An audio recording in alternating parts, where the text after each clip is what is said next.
안녕하세요. 보육실습 발표자 사회복지학부 아동복지학 전공 17학번 김유진입니다. 목차로는 실습 어린이집 및 담당반 소개, 실습 과정, 활동 계획안 및 교구 제작, 상호작용, 문제행동 지도, 실습 일지, 관찰 일지 작성, 실습 후 느낀 점 순으로 발표하겠습니다. 저는 강원도 동해시에 위치한 국공립 천국 어린이집에서 실습하였습니다. 만 1세부터 만 5세까지 있으며 원화 총원은 52명이었습니다. 만 5세 하늘반에서 3주, 만 4세 분홍반에서 3주를 나누어서 실습하였습니다. 만 5세 하늘반은 담임교사 1명, 유아 인원은 12명이었고 만 4세 분홍반은 담임교사 1명과 유아는 13명이었습니다. 7월 6일부터 8월 24일까지 실습하였고 9시부터 6시까지 근무했으며 오후에 30분을 2번 나눠서 휴게 시간을 가졌습니다.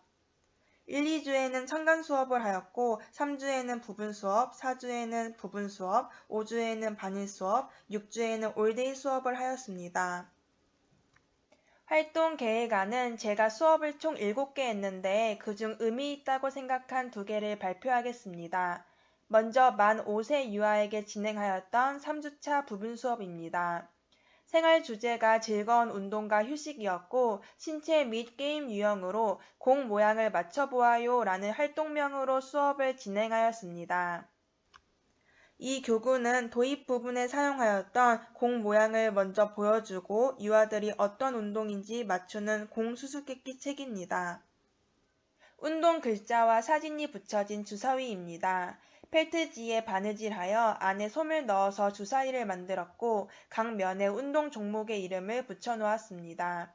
유아의 흥미를 끌기 위해 크게 만들었고 옆에 방울도 달아주었습니다.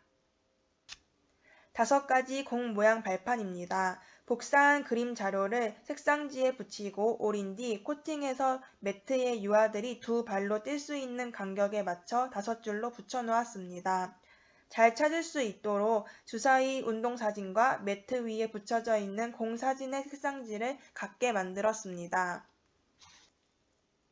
도입 부분에서 지난주에 배운 동료와 유아들이 직접 만들었던 율동을 함으로써 주의 집중을 시키고 공 수수께끼 책으로 공 사진을 보고 어떤 운동인지 맞히는 활동을 하였습니다. 유아들이 운동 이름을 외치고 정답을 외치면 제가 정답 그림을 벨크로에 붙인 뒤 운동 특징에 대해서 하나씩 이야기해 주었습니다. 전개에는 활동 방법과 안전수칙에 대해서 이야기해주고 활동하였습니다. 활동 방법은 앉은 순서대로 한 명씩 나와서 주사위를 던지고 어떤 운동인지 확인한 뒤 매트에 알맞은 공을 찾고 찾은 공으로만 2발 모아 뛰는 활동입니다. 활동을 마치고 자신의 자리로 가서 옆 사람에게 하이파이브를 해주면 옆에 있는 친구가 나와서 활동을 하도록 하였습니다.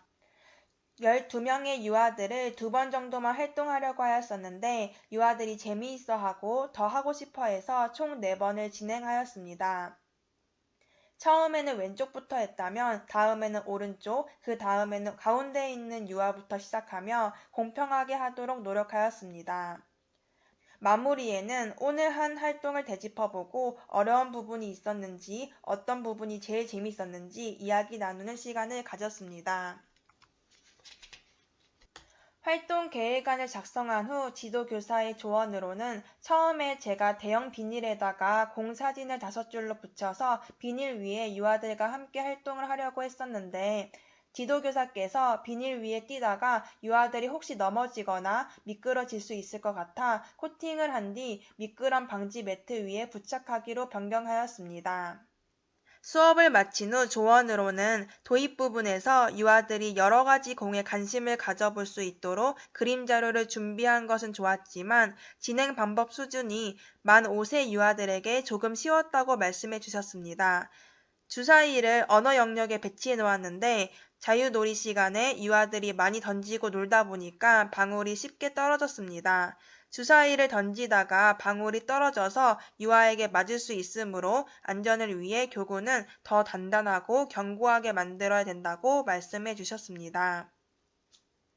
두 번째 활동 계획안은 만 5세 유아에게 첫 번째로 진행하였던 신체 및 게임 유형 활동에서 지도교사의 조언을 듣고 부족한 부분을 개선한 신체 및 게임 유형의 활동 계획안입니다. 만 4세 유아에게 진행한 반일 수업이고 고마운 육상교통기관 주제로 활동명은 일하는 육상교통기관 직업 찾아보기입니다. 도입 부분에 사용한 일하는 육상교통기관 직업 사진입니다. 집배원, 소방관, 경찰관, 환경미화원 총 4개의 직업을 선택했고 사진을 복사한 뒤 코팅하였습니다.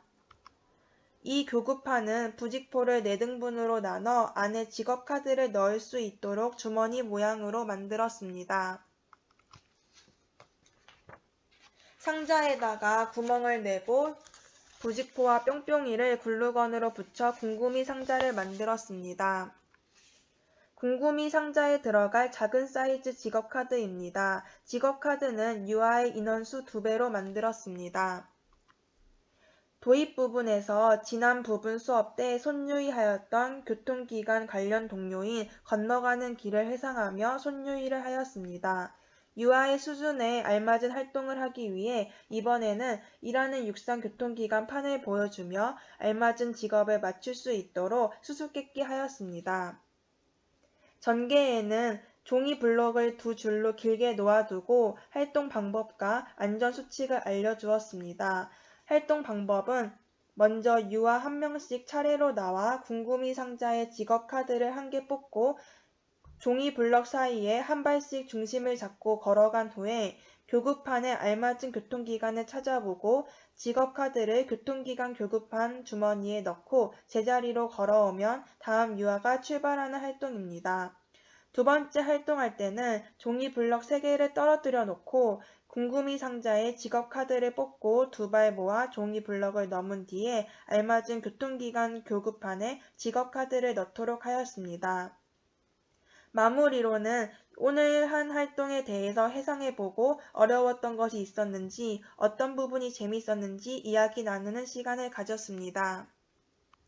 곰곰이 상자와 교급판 모두 언어 영역에 배치해 놓았는데 유아들이 자유놀이 시간에 곰곰이 상자에서 직업카드를 꺼내고 알맞은 교통기관을 찾고 주머니에 넣으며 재미있어하고 스스로 놀이하는 모습을 볼 수 있었습니다. 이 수업을 하고 지도교사 선생님의 조언으로는 곰곰이 상자에서 직업카드를 뽑을 때 직업사진을 같은 사진으로 하지 않고 예를 들어 다양한 일을 하고 있는 경찰관의 모습을 준비했다면 유아들은 경찰이 하는 일을 자연스럽게 알 수 있을 것 같다고 이야기해 주었습니다. 다음으로는 상호작용입니다. 어린이집에서 안 돼 라는 부정적인 언어를 사용하지 않고 모든 교사분들께서 뭐뭐 하지 않아요 라고 말씀해 주셨습니다. 이렇게 하면 친구들 기분이 나빠가 아닌 친구 기분이 좋지 않을 것 같아 라는 순화되고 긍정적인 단어를 사용하시는 모습이 인상 깊었습니다. 또한 지도교사 선생님께서 신문지로 어떤 활동을 할 수 있을까, 훌라후프로 어떤 놀이를 할 수 있을까 등 유아들이 스스로 생각할 수 있도록 유도할 수 있는 질문을 자주 사용하는 모습을 볼 수 있었습니다. 저도 지도교사의 행동을 관찰하고 어린이집 실습하는 6주 동안 최대한 활용하도록 노력하였습니다. 자유놀이 시간에 2명 이상 함께하는 놀이를 할 때 유아 모두 서로 먼저 하고 싶은 경우가 종종 있었습니다. 처음에는 가위바위보를 하여 공평하게 활동할 수 있도록 지도해 주었는데 가위바위보를 해도 자신이 먼저 하고 싶어 하는 경우에는 이번 게임은 B가 가위바위보를 해서 이겼으니 다음 게임 할 때는 A가 먼저 하자. B야 어때? 라고 상호작용해 주었습니다. 상황을 들은 유아는 수용하고 가위바위보에서 이긴 유아가 먼저 하도록 하고 자신의 순서를 기다리는 모습을 볼 수 있었습니다. 다음으로는 문제행동 지도입니다. 모두 만 4세 유아에게 경험하였던 경우입니다. 자유시간을 마치고 정리시간에 더 놀고 싶어서 울어버리거나 교구를 던지는 경우가 있었습니다. 지도교사 선생님께서는 놀이를 더 하고 싶어하는 유아의 마음을 이해해 주시고 물건을 던지는 행위에 대해서는 단호하게 이야기해 주었습니다.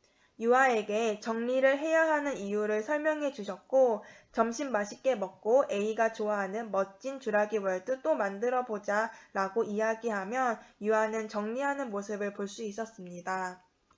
친구가 열심히 만든 작품들을 부시는 유아가 있었습니다. 지도교사께서 물론 부시려고 하는 행동을 보일 때마다 친구 작품 부시지 않아요 라고 말씀해 주시며 상황이 일어나지 않도록 먼저 통제해 주셨는데, 부신 경우에는 역지사지로 입장을 바꿔 생각하게 하며 당한 유아의 마음을 이해할 수 있도록 지도해 주셨습니다. 자신이 만든 작품이 망가져서 슬픈 유아에게는 다음엔 안 망가뜨리기로 약속했다고 설명해주며 속상한 마음을 알아주고 이해해 주었습니다. 마지막에는 항상 사과를 하고 사과를 받는 법에 대해서 알려주셨고 화해를 시켜주었습니다. 다음은 실습일지입니다. 처음 실습일지를 적기 전에 보육 플러스에 올라간 동영상을 많이 보았고 도움을 받았습니다. 오전 자유놀이 시간에 영역별로 나누어져 있을 때 그 주제에 해당되는 내용만 평가 및 유의점에 적었었는데, 지도교사 선생님께서 유아들이 주제에 맞는 놀이를 영역별로 배치해놔도 흥미에 따라서 안 하는 경우가 많으므로 오전 자유놀이 시간에 유아들이 자유롭게 했던 활동을 관찰하고 영역별로 정리해 두어도 된다고 조언해 주었습니다. 평가 및 유의점에는 내가 어떤 부분을 지원해 주었는지, 유아의 행동 중에 의미 있었던 행동은 무엇이었는지, 상호작용을 적을 때는 일화기록법으로 유아들이 했던 말 모두 적었습니다. 대소집단 활동에서는 유아들이 집에서 가지고 온 동화를 읽어주시고 정적인 수업을 진행하였습니다. 화장실을 다녀오고 바깥놀이 및 실내 대체 활동에서는 활동적인 수업을 진행해 주셨습니다. 교사가 진행하였던 내용을 관찰한 뒤 최대한 작성하려고 노력하였고, 이 부분을 작성함으로써 수업 활동을 계획할 때 도움을 많이 받았습니다. 점심을 먹고 자유놀이 한 뒤 정리정돈을 하고 수업을 하였는데, 이때는 6세, 7세 유아여서 놀이 활동을 많이 하는 모습을 볼 수 있었습니다. 실습생 평가에는 오늘 원에서 있는 동안 가장 의미 있다고 생각한 유아 관찰이나 상황이 일어날 때 지도교사 선생님께서 대처해 주시는 모습, 배운 점, 나의 느낀 점 등을 적었습니다. 다음은 관찰일지입니다. 보육실에서 만 5세 유아를 오전 실내 자유놀이 시간에 관찰한 내용입니다. 이 유아는 언어 표현력도 높고 다른 유아들을 배려하고 잘 챙기는 모습을 관찰하였습니다.